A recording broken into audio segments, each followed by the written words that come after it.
It might make you sad to hear this, but I think one of the biggest things that matters when it comes to success is being able to do something that you don't want to do, but you know is necessary because the results are what you're shooting for.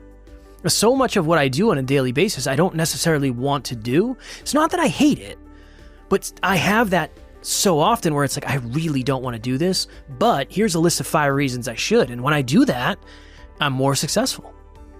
I think there's certain things in all of our futures that will not be bigger, better, or brighter if we don't make immediate changes in the now. And today I want to talk a little bit more with Kevin about what he had to change to get to his now. Next Level Nation, today for episode number 2060, we're doing a little part 2. Why are you smiling? Because of... We had funnies? Yeah, we had some funnies happen before this. Episode number 2060. This is part 2 based on what we did yesterday. This one thing made the biggest difference for us. We finished yesterday's episode and I said, Alan, I still have one more I want to add. So the thought was, yesterday's episode was the truth about what you need to change in order to be more successful. This is probably the biggest one. I had a moment Saturday. Okay, so last week was a freaking busy week. Friday, worked 6 a.m. till 6 p.m. And I count the gym as work. If you don't, and you think that's wrong, I don't care. I have to count it. It's part of the brand, and it's work. It is. It's work. So, 12-hour day. Drove an hour and a half down to Matt's. Stopped and picked up food. Got 5 guys. Ate within my calories, though, so all good. Nice. Stayed up until midnight. Played some Call of Duty. No fries? I did get fries. I got 1 burger and fries. Kind of sucks. I was freaking starving after. Like, you got to go with double burger, no fries. That we were discussing that. I was like, nah, dude, I'd rather have fries. So I'll suffer a little bit, but I'm gonna have fries. And again, like all things considered, I get to have 5 guys, so it could be worse. So we went to bed at midnight or 1. No and cheat? we were, of course, cheat. Bacon and cheat. Bacon wasn't crispy. Fuck that. I was so angry. I was like, what? It's like, no, I can't eat soggy especially bacon. when it's extra calories. It's tough. I took it off. Hadoukened it right into the Did the you wall. really? Had to. Good for you. Had to. We were getting ready for bed, and I was like, all right, man, I'll see you. What time are you getting up? You getting up early? And Matt was like, I don't know, man. I'll probably aim for like 7 hours of sleep. He said, what time are you getting up? I said, I'm getting up at 6. Of course. It's like, dude, it's 1. Yeah, I'm getting up at 6. I got work to do, man. You have so much work to do. If I don't work tomorrow, I'm in trouble. Alarm goes off at 6, and I was like, fuck this. This is terrible news for me.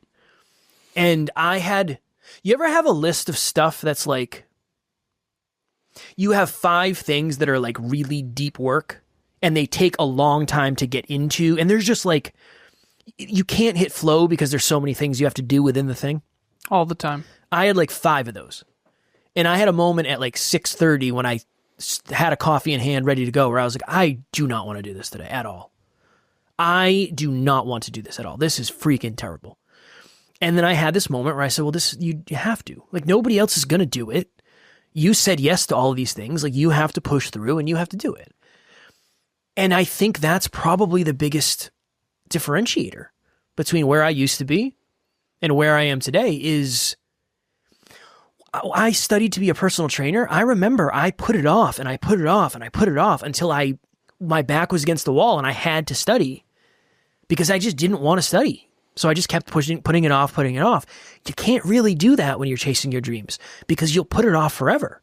Mm-hmm. There's no deadlines. There's no one there to tell you to do it. And it doesn't seem like there's an immediate downside, but the immediate downside is happening all the time.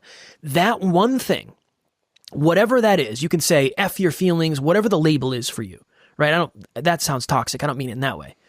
But the ability to know that something must be done and for you to do it even when you just don't want to, there's something to that. And I think that's the thing, because as a dream chaser, we fall into this, well, I only want to do what I want. Or the reason I started to be a dream chaser is so I could do what I want. I understand.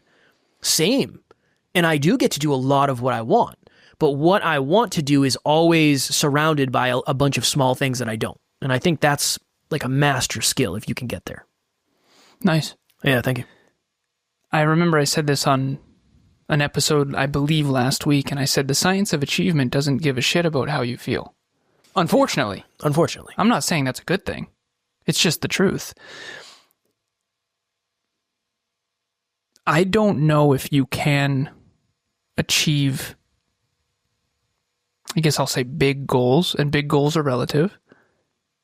There's no way. You cannot achieve big goals without doing things you don't want to do. I'll go into the gym and Emilia will say, "What are we doing today?" Because she'll lead or I'll lead, depending on who has more in the tank. Usually me. Because I'm ahead in fitness. I've been doing it a lot longer. And it depends on who's in the gym. It depends what's taken. So the moment I get into the gym, I have an idea, I have a roadmap. But the moment the squat rack is taken or the bench is taken, I have to pivot. Okay, we're doing dumbbell today instead. I don't want to, but we either do chest day, push day is what we call it, or there's a question that Kevin and I were on a podcast. We had him on our podcast too. Do you remember the question guy? That's good branding right there. The fact that you might come up with Champagne? It. Nice. That's good branding. The question guy. But I also remember it because there was very few people that we had on and that were on ours. That was a great point. Mark, we enjoyed him. Yes. That was great. Yeah. One of the questions that he said, he attributed to Kobe Bryant. But he said one of the questions that he asks himself often is, where am I negotiating with myself? There is no negotiating with myself. And that's kind of what you're talking about is it doesn't really matter if you want to or not. And I just wonder if that's a common thing. Okay, so let's bring this back to the interview. So this is part 2. The last episode was yesterday, and I've done back-to-backs yesterday and today. So catch me up. So the first thing you said was your relationship with failure.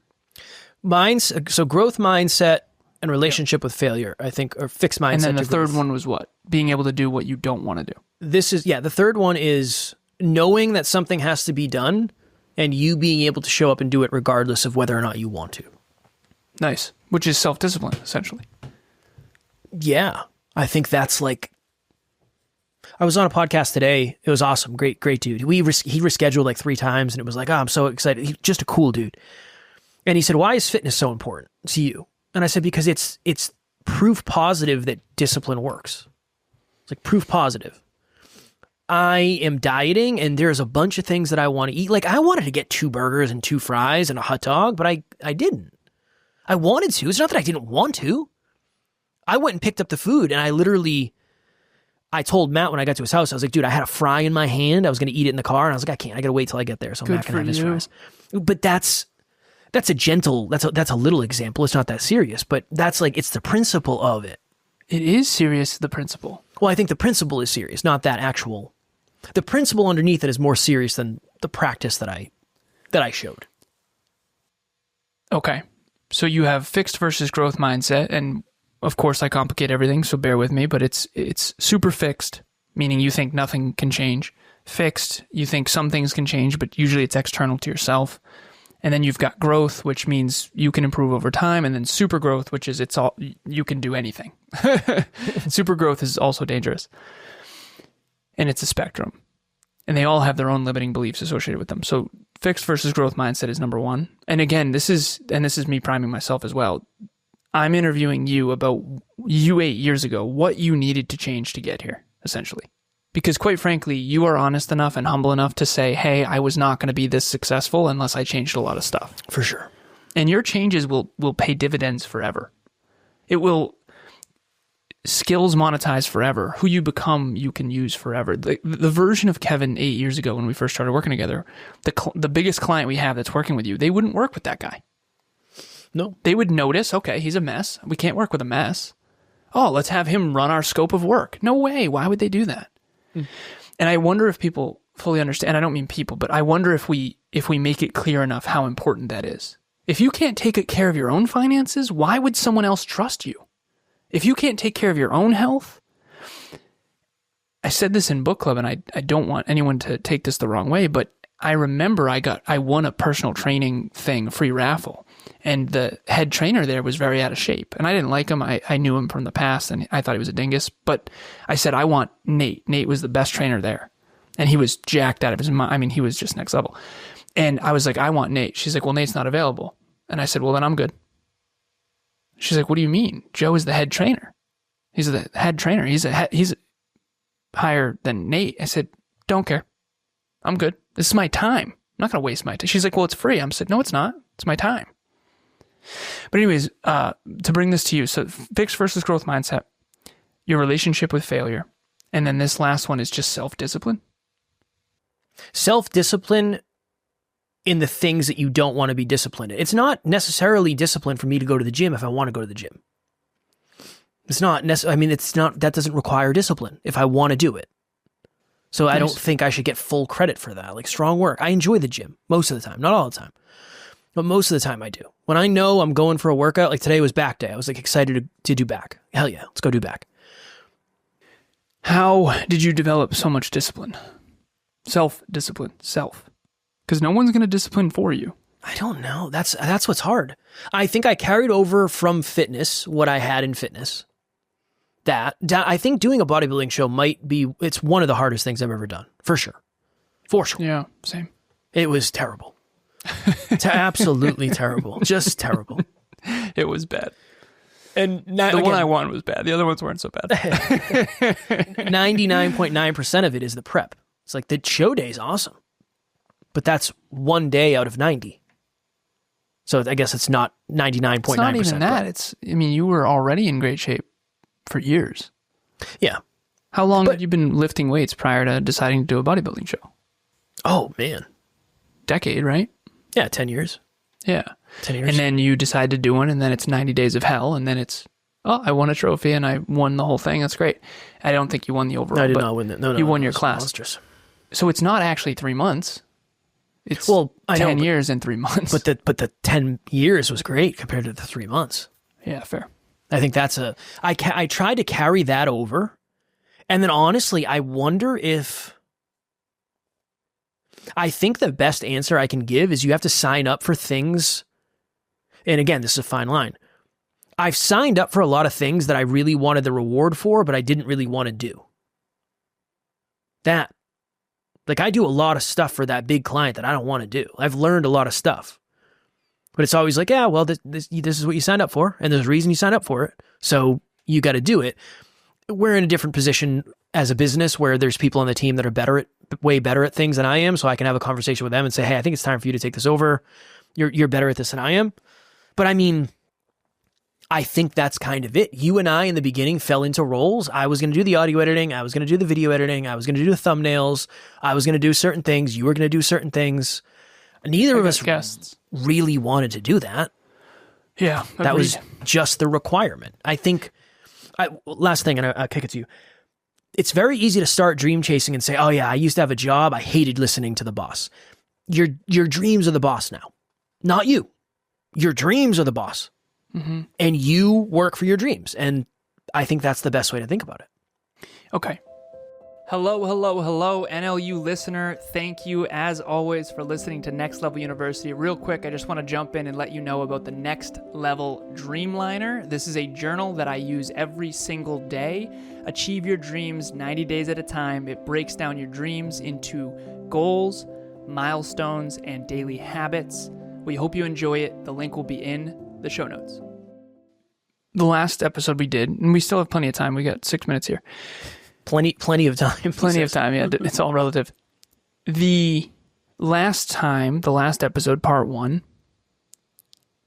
I asked you these questions because I didn't understand. I said, we're all playing not to lose. I was playing not to lose relationships unconsciously. I didn't want to lose any more friends. I didn't want to outgrow family. I didn't want to lose people. And I felt really good at success, but not good at relationships. You felt the opposite. I was afraid of success. You were afraid of failure. Okay. For new listeners, I know I'm paraphrasing and not doing a great job explaining.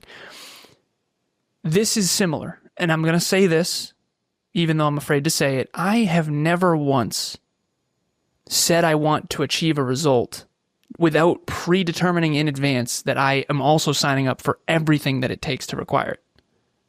Like, to me, and I said this to Kevin behind the scenes, and I'm going to share it here, and I will explain it after I say it. It doesn't fucking matter whether or not I want to do it.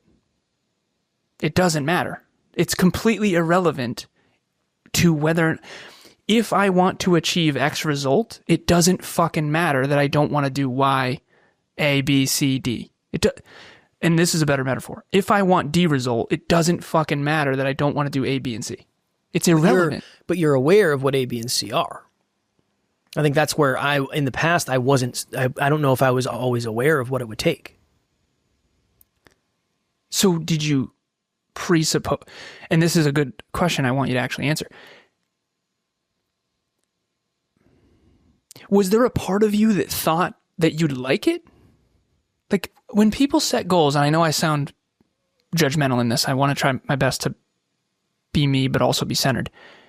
I don't understand why you would set a goal and then be upset with what it takes to achieve it, because that means you set a goal having, like, did you actually think you'd like it? Like, setting goals is terrible. There's nothing good about goal achievement. I was hopeful.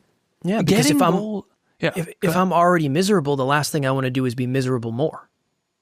Now, but again, what if the reason you're miserable is because you're not aiming at anything meaningful and you're not fulfilled and you're not climbing mountains? I know. Climbing mountains, no one goes on a hike to, like... Sitting on the couch is only fun for so long. The people sitting on the couch for too long, including myself in the past, the people climbing meaningful mountains were always the envy. And so I always say, climbing mountains sucks when you're on the mountain and you're sweating and you're struggling and it's raining and it's pouring and you feel like crap but you're always glad you climbed. It's better than sitting on the couch. Yeah, but you got to do it for long enough. It's not if you make it to the first base camp and turn around and say, I can't do this. It's not. No way.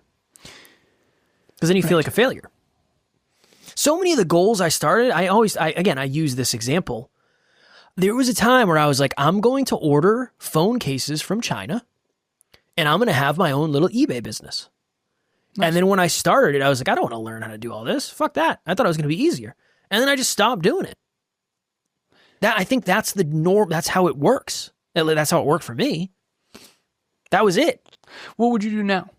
Because you're not like that anymore. I wouldn't start in the first place because it's like, I don't really want to do this. I think what happens so often is we look for the way out.